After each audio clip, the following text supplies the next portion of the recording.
Dando sequência aos vídeos que tratam do problema de caracterização de propriedades estatísticas de estimadores, começamos investigando o problema da polarização ou do viés de estimadores lineares, e fazemos isso neste vídeo. Eu vou começar com a definição de viés ou de polarização, e para isso eu vou me reportar a um resultado que foi mostrado para vocês nesse vídeo, em que indiquei aqui a PDF de um estimador hipotético, vamos chamar esse estimador hipotético de θ-chapéu, okay? E indiquei aqui o valor médio, pensamos nesses termos, o valor médio do estimador. E ao comparar o valor médio do estimador ao valor verdadeiro, vemos que há uma diferença. Essa diferença é o viés ou a polarização. Então, matematicamente, definimos polarização ou viés como sendo a esperança matemática do estimador menos o valor verdadeiro, isto é, a polarização. Vamos utilizar B, lembrando que em inglês o termo é bias, aliás, vou colocar aqui. O termo é bias e é daí que sai o B. Como em nosso caso, o θ são vetores, então o B também será vetor. Esta é a definição de polarização e nós a usaremos. Aqui é importante notar que a polarização diz que é a diferença entre o valor verdadeiro e o valor esperado ou o valor médio do estimador. Não se trata de pegar uma realização, um resultado do estimador e compará-lo logo de cara com θ, e se não for igual e nunca será, dizemos que tem polarização. Não é isso. O conceito aqui seria como se nós tomássemos e utilizássemos infinitas realizações para estimar infinitas vezes o valor do parâmetro θ, tomamos a média e aí comparamos a média ao valor verdadeiro. Se houver um erro sistemático, isso se manifestará. Chamamos isso de viés. Se não houver erro sistemático, essa diferença será zero. Apesar de que a diferença de estimativas específicas certamente será diferente de zero, o que não significa que o estimador seja polarizado. Muito bem, então aos poucos nós nos acostumaremos com esse conceito. Muito bem, vamos voltar aqui para cima, e aqui nós vamos partir da seguinte premissa, que partiremos em quase todos os casos, de que os dados y serão descritos como parte sendo explicada por um modelo, indicada aqui por um conjunto de variáveis regressoras que estão na matriz psi, vezes ponderações, que são os valores do vetor θ, e como o modelo não explica tudo, colocamos uma parcela que chamamos de ruído. É assim que descrevemos, digamos, o problema no seu cenário mais conceitual, mais geral. Bom, para sermos práticos, dizemos quais são os valores de θ. Precisamos encontrar esses valores. Então, lançamos mão de estimadores. A nossa análise agora será de estimadores lineares, ou, em outras palavras, estimadores que possam ser escritos dessa maneira, né? O vetor de parâmetros θ-chapéu, que é o estimado, pode ser visto como uma projeção dos dados, né, no espaço de parâmetros por meio de uma matriz qualquer A. Muito bem, então suponhamos que fazemos isto e agora encontramos valores numéricos para θ. Então vamos reescrever essa equação assim. Os dados são as variáveis regressoras. Agora eu tenho valores específicos para θ, e para que essa equação continue fazendo sentido, se eu mudei o θ para θ-chapéu, eu tenho que mudar o E eu poderia colocar chapéu, mas eu vou utilizar a variável grega xi, que nós aprendemos a interpretar como o erro de predição de um passo à frente, e quando isso é calculado na massa de dados de estimação, chamamos isso de resíduo. Muito bem. Então a pergunta que a gente deve se fazer é: esse valor estimado, ele é coerente? Vamos usar essa palavra. Ele é coerente com θ? Ora, se ele for coerente, é necessário que haja coerência entre essas grandezas, porque o resto da equação é igual. Então essa é uma forma importante e simples de entendermos eventuais problemas nos estimadores. Se houver incoerências entre essas duas grandezas, necessariamente haverá incoerências ou inconsistências entre o valor estimado, o estimador θ-chapéu, e o valor verdadeiro, que tipicamente nós não conhecemos. Muito bem. Então vamos fazer algumas análises aqui para termos um ponto de partida. Utilizando a definição, temos que a polarização, por definição, é a esperança matemática do estimador menos o valor verdadeiro. E estamos considerando estimadores lineares do tipo AY. Vou tomar o valor de y dessa equação. Então, é a esperança de A psi θ mais AE.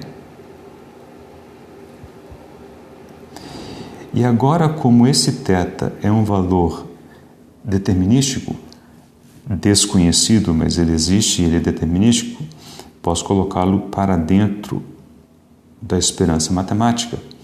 Inclusive, já coloco ele em evidência à direita e uso a propriedade de que a esperança do somatório é igual ao somatório de esperanças.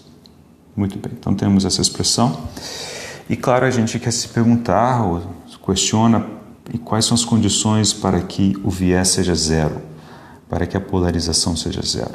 Muito bem, vamos imaginar, a primeira condição é temos que zerar esse termo, e a maneira talvez mais imediata de fazer isso é solicitar que a psi seja identidade.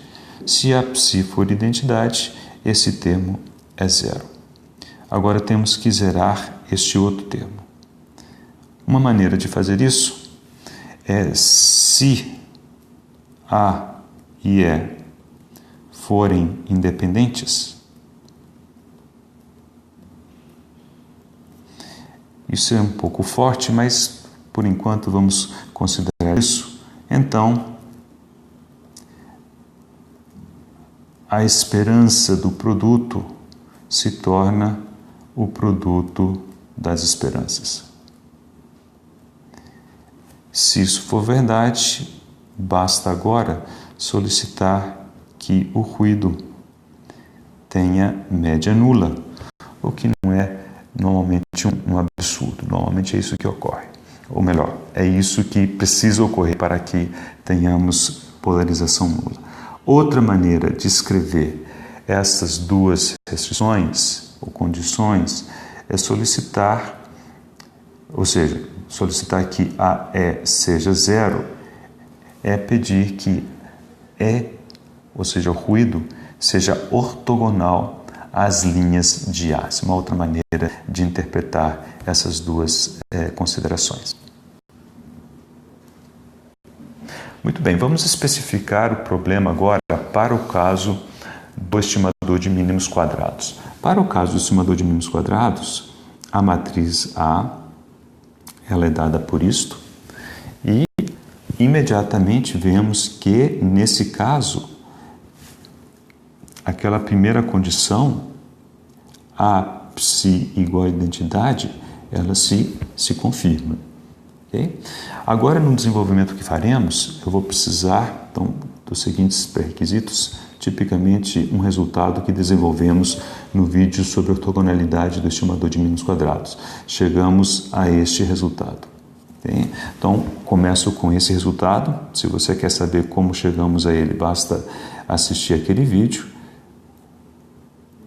E como é para os mínimos quadrados, agora estou especificando que o vetor de resíduos é o vetor de resíduos de mínimos quadrados. A interpretação dessa equação é que o vetor de resíduos é ortogonal a cada uma das colunas da matriz psi. Muito bem, nós vamos utilizar essas duas outras relações que vieram da transparência anterior. Essa daqui eu simplesmente especifiquei que estamos olhando para o caso de mínimos quadrados. Como é este resíduo que aparece aqui, eu quero explicitá-lo nessa equação, mq, e posso fazê-lo desta maneira. Substituindo este valor aqui, temos psi transposto y menos psi transposto psi θ mínimos quadrados chapéu é igual a zero. Agora vamos tomar o y desta expressão, fica psi transposto y é psi θ mais o psi transposto daqui vezes o E, e agora o resto da equação prossegue.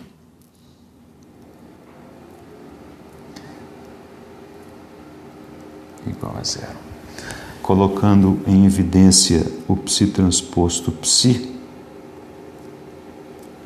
então aqui temos θ menos θ mq chapéu, ok?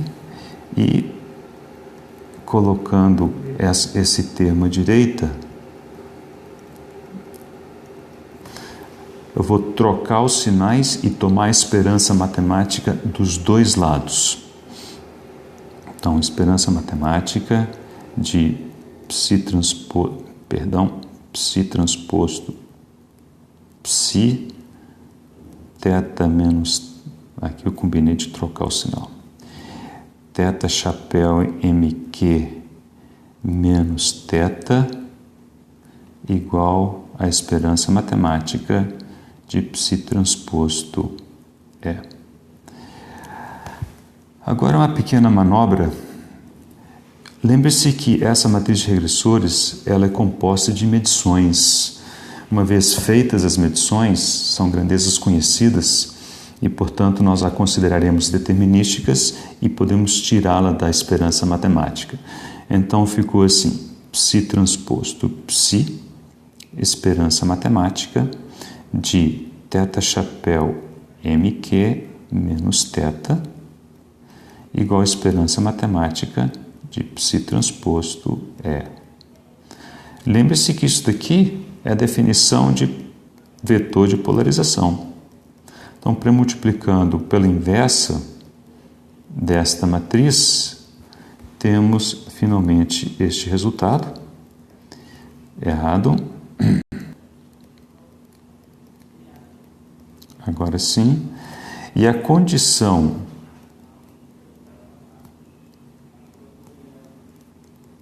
para polarização nula passa a ser que a esperança de psi transposto E seja igual a zero. Ou, em outras palavras, a correlação entre o ruído e cada uma das colunas dos regressores dessa matriz seja zero, ou ainda, geometricamente falando, o ruído deve ser ortogonal a cada um das colunas de psi. Muito a semelhança deste resultado aqui. Só que aqui era resíduos, aqui é ruído. Lembre-se que essas coisas aqui são diferentes, né? Agora, elas têm que ser coerentes. E a coerência que estamos exigindo aqui é que, no caso de mínimos quadrados, sabemos que o vetor de resíduo ele é ortogonal às colunas da matriz psi. Portanto, para que não haja viés, a coerência requerida é que o ruído também seja ortogonal às colunas da matriz Psi. Veremos o contra-exemplo no próximo slide, e aí com isso nós encerraremos o vídeo. Então temos essa figura, parecida à figura mostrada no vídeo sobre ortogonalidade, e aqui eu chamo a atenção para o seguinte: se os parâmetros forem determinados por mínimos quadrados, então, por característica do estimador, isto daqui é ortogonal. Esse aqui é o CMQ. Então, ele é ortogonal por projeto do estimador. O estimador faz isso.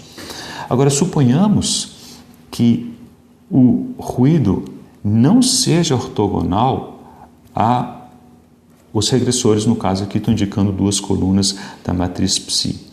Ele não ser ortogonal significa que existe uma projeção, que no caso aqui é esse vetorzinho aqui, vocês veem que tem componentes sobre este regressor e também sobre esse. Essa incompatibilidade faz com que, apesar dos valores estimados estarem aqui, olha onde estão os valores reais. Essa diferença, em média, é devido à polarização. Então, nós vemos que a única maneira de garantir polarização nula nós temos que solicitar, nós temos que garantir que esse E esteja também vertical aqui, né, ortogonal, e nesse caso, esse parâmetro aparece aqui, e esse parâmetro aparece aqui, e a polarização desapareceu. Muito bem, dito de outra forma, se o ruído não for ortogonal a esses regressores, o estimador de mínimos quadrados será enviesado e teremos que estimar os parâmetros por algum outro estimador se essa polarização for problema para nós.